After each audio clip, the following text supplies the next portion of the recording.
Eu tinha 12 anos de idade quando isso aconteceu. Estava em casa cuidando da minha irmã de 9 anos para a minha mãe ir ao supermercado comprar algumas coisas para fazer o jantar. Então, liguei a televisão do quarto da minha mãe e coloquei um desenho para assistirmos. Eu não tinha permissão para atender a porta, caso alguém chegasse quando estava em casa sozinho. Sempre que minha mãe saía e me deixava cuidando da minha irmã, não era por muito tempo. Minha mãe costumava sair apenas para comprar algo no supermercado ou pagar alguma conta. Ouvi o telefone da casa tocar na sala. Minha mãe sempre me disse para atender o telefone se ele tocasse, no caso de ser ela ligando. Então, corri para atender. Talvez soasse estranho, mas era do celular dela. Ela disse: "Ei, querido, você pode sair para me ajudar com as compras?" Eu respondi: "Mãe, é você?"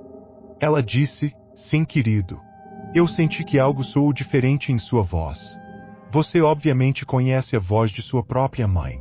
Por isso, mesmo em uma idade tão jovem, quando eu estava questionando por que não soava como ela, eu disse: "Por que você está falando assim?" Ela respondeu doce, e eu desliguei.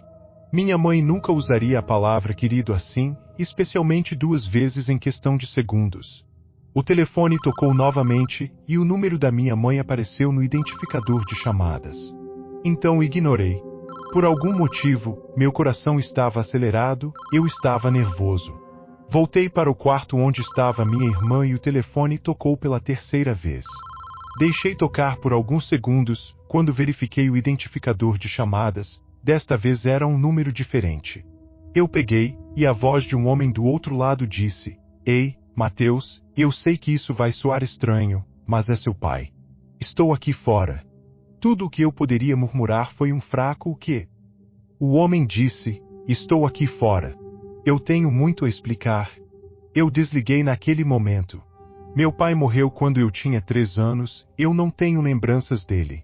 Minha suspeita era de fato verdadeira, a primeira voz que ouvi não foi a da minha mãe. O telefone tocou mais 2 vezes. Eu simplesmente não atendi. Não podia retornar a ligação para minha mãe porque alguém claramente estava com o telefone dela. As coisas pioraram quando comecei a ouvir batidas na porta da sala. Isso passou de uma situação de alguém estar com o telefone da minha mãe para alguém estar do lado de fora. Minha mãe não estaria batendo na porta, pois ela tem uma cópia da chave. Eu olhei ao redor, assustado. Ao olhar para a porta, ouvi a voz abafada de um homem do outro lado dizendo meu nome. Ele estava dizendo que era meu pai. Ele bateu na porta, e então ouvi ele começar a tentar abrir a porta. Tive uma atitude que nenhuma criança de 12 anos deveria ter que fazer. Peguei o telefone e liguei para o 190. O operador me perguntou o que eu imaginava ser algumas perguntas bem padrão. Mais importante, me disse para esperar em um banheiro ou outro quarto com uma porta que tenha fechadura até a polícia chegar lá. Peguei minha irmã e nos escondemos dentro do banheiro com as luzes apagadas, estávamos muito desesperados sem saber o que fazer. Quem estava do lado de fora veio para a janela e tentou abri-la. Eu ouvi toda a luta. Então, eles devem ter se mudado para a próxima janela. Tenho certeza de que eles tentaram todas as janelas e portas da casa. Se alguma coisa tivesse sido destrancada, essa história teria tido um final muito diferente. Eles devem ter desistido em algum momento antes da polícia chegar. E eu digo eles porque claramente havia 2 pessoas envolvidas nisso, um homem e uma mulher. Ambos poderiam ter estado lá fora. Ouvi a sirene da polícia, foi quando saímos do banheiro. Os policiais fizeram uma investigação rápida dentro e fora de casa. Me perguntaram onde minha mãe deveria estar e se ela conhecia alguém que pudesse querer nos machucar. Disse que ela estava no supermercado ou algo assim. Minha mãe voltou para casa em pânico quando viu os carros da polícia na frente. O telefone da minha mãe foi roubado, por isso ela demorou para voltar. Tenho certeza de que nosso endereço, número de telefone residencial e outras informações pessoais estavam armazenadas no telefone, facilmente acessíveis.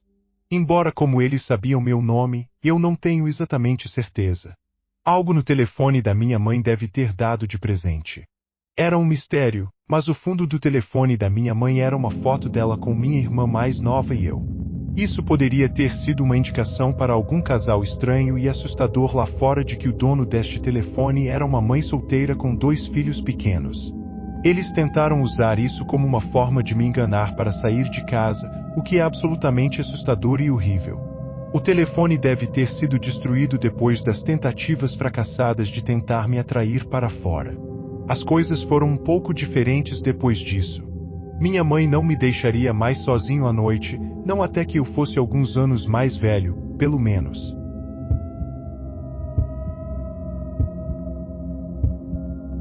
Quando eu e meu amigo Pedro estávamos com nossos 20 e poucos anos, fizemos várias viagens de acampamento pelo Brasil.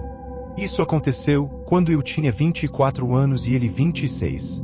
Desta vez estávamos no interior de Minas Gerais.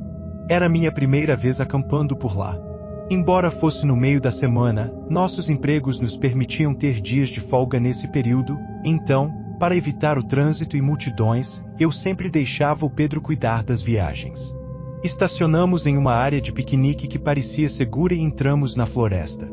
Depois de cerca de 20 minutos de caminhada, encontramos um bom local para montar acampamento, um lugar bom o suficiente para caber 2 barracas, a churrasqueira e uma fogueira. A primeira coisa que fizemos foi desembalar nossas coisas e montar nossas barracas. Pedro sempre foi muito mais rápido para armar uma tenda, ele faz isso em apenas alguns minutos, enquanto eu sempre levo mais tempo, então fui fazendo outras tarefas para agilizar antes de anoitecer.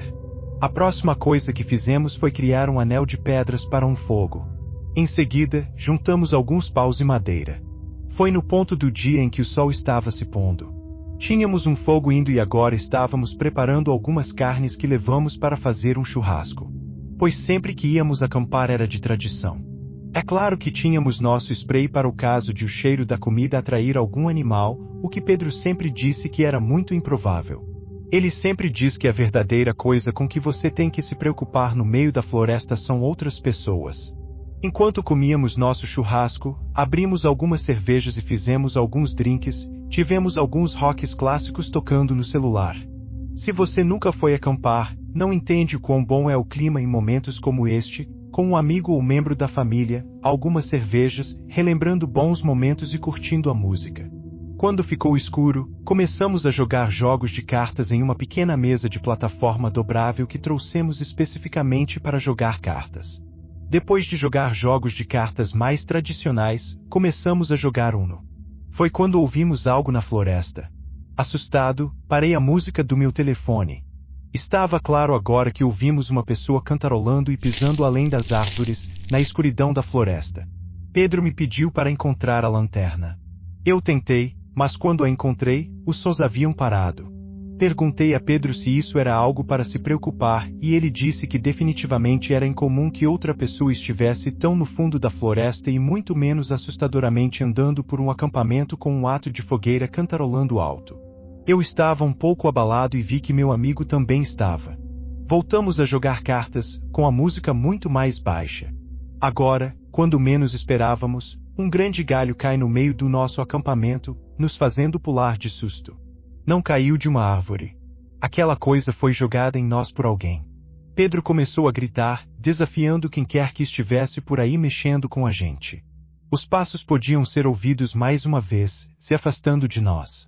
Eu disse que deveríamos arrumar acampamento e nos mudar para outro lugar, mas ele disse absolutamente não. Pois estava muito escuro, então decidimos colocar as barracas bem próximas uma da outra. Então, continuamos ouvindo barulhos de galhos quebrando. Sons que você nunca esperaria que um animal estivesse fazendo. Alguém estava lá fora, talvez várias pessoas. Isso estava claro.